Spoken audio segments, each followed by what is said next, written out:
तिहिडी block स्तरीय भीमभोई भिन्नक्षम सामर्थ्य अभियान शिविर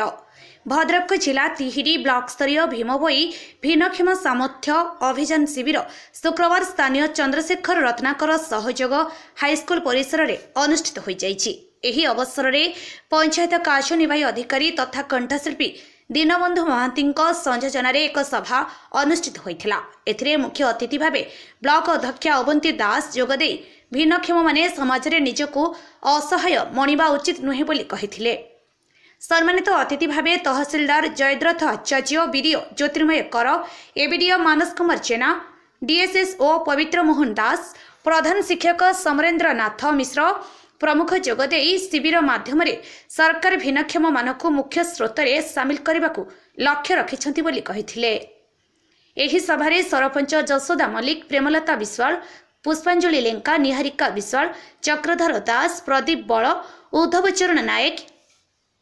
समाजसेवी अनिल कुमार नायक, साई शरण बेहेरा प्रमुख उपस्थित थिले। शिविर में शारीरिक भिन्नक्षम 181 जन, जन्मरू 14, समस्त प्रकार भिन्नक्षम 48 जन, मानसिक विकारग्रस्त 90 जन, दृष्टिबाधित 47 जन और श्रवण बाधित 71 जन, मोट 417 जन पंजीकृत होइथिबा बेले शारीरिक भिन्नक्षम 134 जन, जन्मरू 14, समस्त प्रकार भिन्नक्षम 23 जन, मानसिक विकारग्रस्त 102 जन, दृष्टिबाधित 43 जन और श्रवण बाधित 58 जन, मोट 360 जन को भिन्नक्षम प्रमाणपत्र प्रदान कराଯାଇथिबा जणाଯାଇଛି।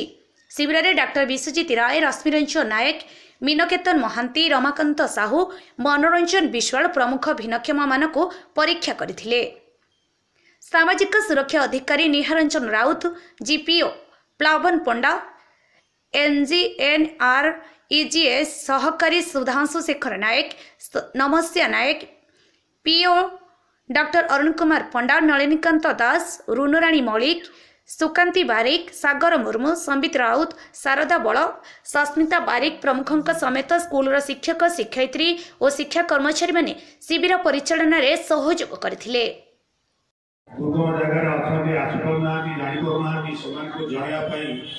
प्रतिवर्ष ये शिविर आयोजन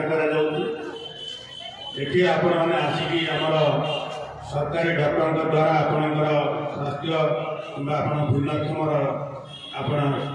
टेस्ट करेंगे, परीक्षा करेंगे और सर्टिफिकेट नेबे। से सर्टिफिकेट जो आप पाइला पर सरकार जो भिन्नक्षम व्यक्ति जो दिव्यांग मान जो सब योजना करुँच से योजन आपणकर अधिकार पाइपर। यही विषय आम भी कहूँ ब्लॉक स्तर में भी आम जो कलेक्टर एसपी ग्रीभांस रोचे से प्रतिदिन मोर ये कार्यकारी समय मोर ये जो तिहिडी कार्यकारिता समय प्राय पाखापाखि 2 वर्ष भितर 500 रु ऊर्ध्व व्हील चेयर एवं ट्राइसाइकेल, हियरिंग मेसीन एवं अन्य जो उपकरण आम आप दौचु। आपण सर्टिफिकेट आपको कहना कथा हो आप जो सर्टिफिकेट दरकार डॉक्टर सर्टिफिकेट से सर्टिफिकेट जदि आप चेष्टा कर नौकरी एठू भी जदि आप किसी सहायता न पाइले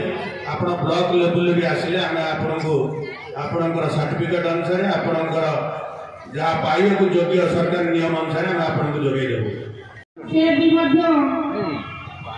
सक्षम से निजक अक्षम बोली भाविबा ठीक नुहे। आज जो सरकार कार्यक्रम आज आम ग्रामांचल दिव्यांग भाई भौणी मान एक सरल उपाय जे से भद्रक जाई जो मैंने सामर्थ्य ना कि सहयोग ना आर्थिक परिस्थिति सुदृढ़ ना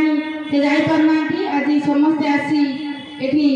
सरकारी स्तर में सरकार तरफ जो डाक्तर मैंने आसठार दिव्यांग सर्टिफिकेट कर निजकू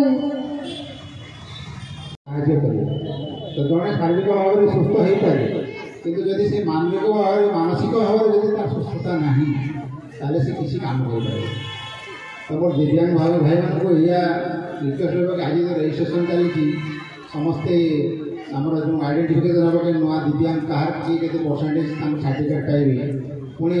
बेसी उपयुक्त किए से एप्लायंस भी पाइबे एप्लायंस भी मिल फ्री मु गोटे कथाटे बना पड़ी आपको कहूँ कि मानसिक जोड़ा विकलांग आ शारीरिक विकलांग आपने जानी आमर खेलकूद भी इभेन ओलंपिक भी आमर ओलंपिक नॉर्मल लोक ओलंपिक हो सारा गोटे पारा ओलंपिक से पारा ओलंपिक रे जो मैंने फिजिकाली हैंडिकैप जो दिव्यांग कहते भी खेल हुए से भी सब प्रकार खेल खेल आर आप जानी कि ओडिशार प्रमोद भगत सी वर्ल्ड रे पारा ओलंपिक बैडमिंटन रे से जीतिकी आम देश गौरव आनी लोक नुहति जनसाधारण नुहति सरकार ही लोकों द्वार मुहक जी से अनुसार प्रतिवर्ष ये सामर्थ्य शिविर आयोजन कर ब्लॉक प्रशासन तरफ तिहिड़ी ब्लॉक प्रशासन तरफ आम आज 600 लोकंर टार्गेट रखीचु 600 भिन्नक्षम व्यक्ति आम डाक्तरी परीक्षा कर सर्टिफिकेट प्रदान कर बर्तमान सुधा आमर 300 ऊर्ध लोक रेजिस्ट्रेशन कर सारे परीक्षा चलुची आम आशा करुचु आम टार्गेट रखीचु फिलअप करूँ और सरकार जो आभिमुख्य अच्छी जनता को साहाय्य करने भागीदारी। विभूतिभूषण ग्रहचजଙ୍କ रिपोर्ट अपराह्न लाइव।